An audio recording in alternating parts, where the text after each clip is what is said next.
everybody, and welcome back to Olive Boy Pens. It has been a minute. I wanted to, first things first, thank you all for sticking around for the last 5 months since I posted a video, but I'm happy to be back. Thank you also for all of the new subscribers who have probably never seen me post a new video before, but here I am. I'm back. Thank you all for being so patient with me while I restart my entire life in a new country. I'm in Paris, France, for those of you who don't know. Did not used to be. Now I am. I'm in my new room. I have my recording studio set up finally, and I'm really happy to be back. So before we get into today's pen review, I wanted just to show a quick little series of clips on some fun pen-related things I've seen in Paris, and then we will get over to the pen review. So let's check that out.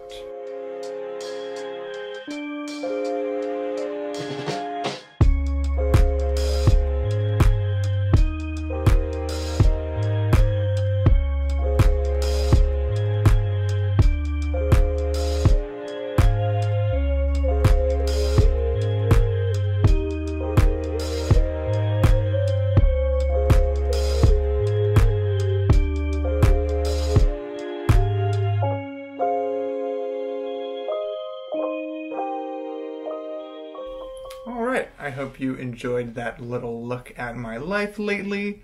And with that aside, let's take a look at today's fountain pen. Today I have my second Pelikan pen, a Pelikan m750 Jubilee in sterling silver. This pen was released in 1988 for Pelikan's 150th anniversary, along with the m760, which is a vermeil version of the same pen. It follows the same general formula of a 600 sized Pelikan, with the exception of its sterling silver overlay and 24 karat gold plated trim instead of the normal, I believe, 14 karat.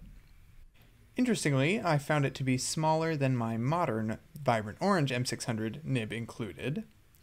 It is, as you'd imagine, a bit heavier, weighing 25 grams empty and 27 grams inked, giving it an ink capacity of 2 milliliters, which is quite impressive for such a small pen.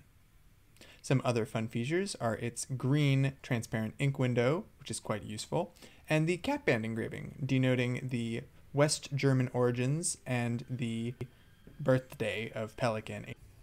Alright, with all that background information out of the way, let's roll on over to the writing desk and get to that writing sample.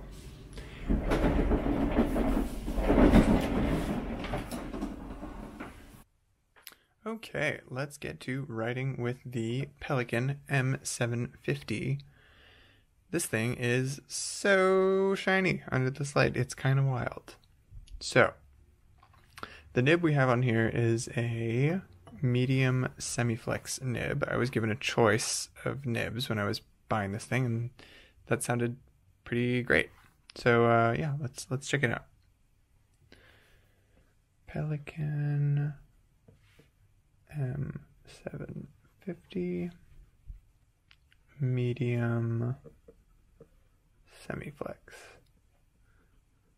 This is a very usable size. It's almost kind of like a stubby fine medium to me, and it has a decent amount of flow.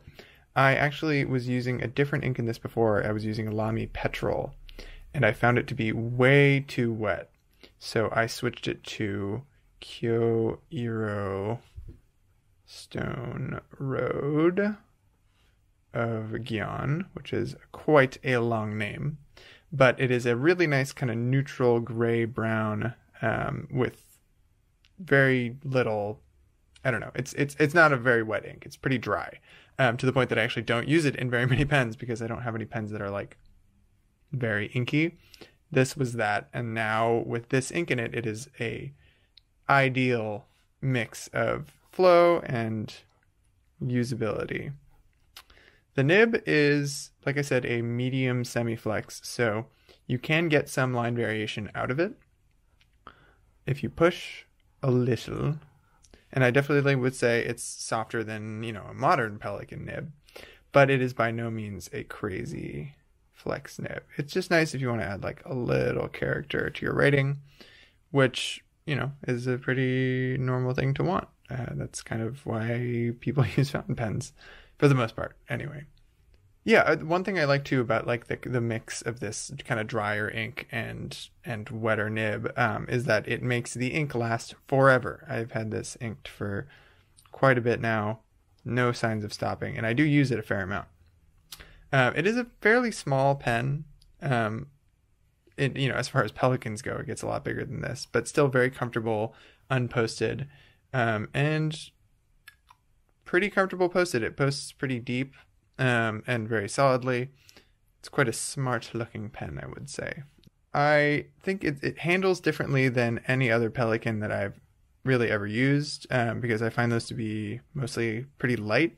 I haven't used any of the big like M800s or M1000s with the metal piston, so this is a welcome change for me. And I recommend checking one out if you get the chance.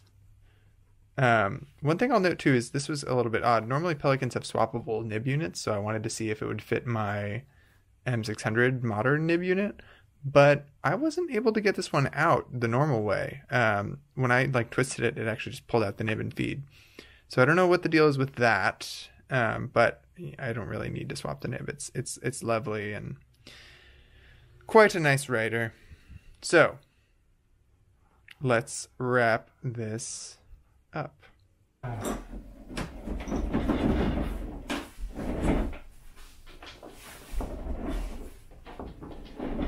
Why is it so much harder to roll over here?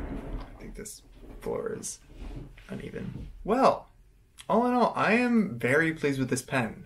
This kind of era and general style of Pelikans were not really on my radar until I spied one on Guillaume from Watch and Write's Instagram page.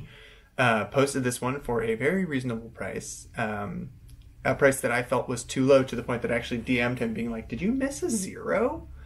Because, you know, you don't see a lot of all metal bodied Pelikans around, especially like the main one you see is like the Toledo series, which have the kind of cool engraved barrel. So I thought this would be a lot pricier than it was, but I still ended up getting a great deal.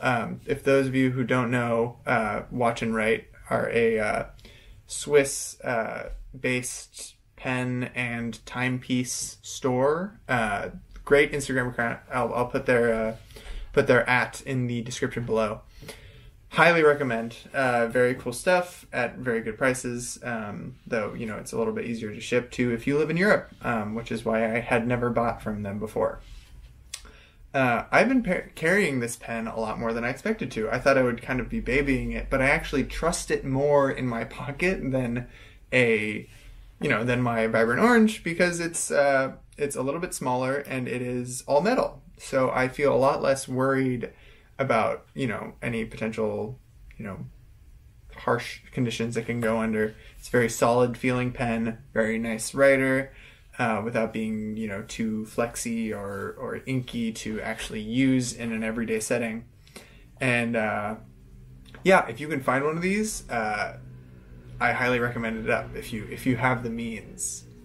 100% recommend it. It is a very fun pen. The M760, the Vermeil one, is also a very cool option if you can find one as well. They aren't terribly common. I don't know how many of these they made, but I'm pretty sure they were limited. Check them out if you like Pelikans. It would be a great addition to any Pelikan collection. And that pretty much wraps it up. Thank you so much for watching. And if you're new here, look forward to some new things. If you are not new here, thank you for sticking around and, again, being patient with me. I'm looking forward to some fun new projects with some European twist on them now that I'm here. Not that that's going to be what this channel is about now. Anyway, I will see you next time, and thank you so much for watching. Goodbye.